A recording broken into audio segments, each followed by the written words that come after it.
ఈ రోజు మా మమ్మీ వాళ్ళ ఇంట్లో సాటర్డే స్పెషల్ ఏందో తెలుసా? నేను వచ్చినా అని చెప్పి 4-5 వంటకాలు అదరగొట్టేసింది మా మమ్మీ. వచ్చేయండి. ఇది వచ్చేసి కాకరకాయ తాలింపు, టమాటా పచ్చడి, నా ఫేవరెట్, మా తమ్ముడికి ఇష్టమైన గుత్తొంకాయ కూర, నేతి బీరకాయ. ఫస్ట్ అయితే నేను టమాటా పచ్చడితోనే తింటా, ఎందుకంటే నేను ఇష్టంతో అడిగి చేపించుకున్నా. అన్నిసార్లు అడగని అవసరం లేదు, మా మమ్మీని ఒక్కసారి అడిగితే చాలు, నా బిడ్డ నన్ను అడిగిందని చెప్పి చేసేస్తుంది. నేను ఇంట్లో ఎంత వేసినా అండి, మా మమ్మీ చెప్తానే ఉంటది ఫోన్లో, అదే విధంగా వేసిన ఈ రుచి రాదు. ఇందులో మా మమ్మీ ప్రేమ కూడా కలిపి ఉంటది కదా, అందుకే ఎక్స్ట్రా టేస్ట్.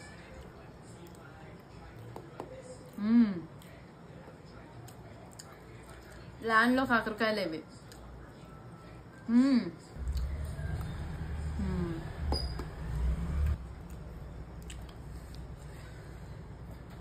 కాలిపోతుంది. ఇట్లా అయినా పెట్టుకున్నానంటే నాలుక అంటకపోతుంది.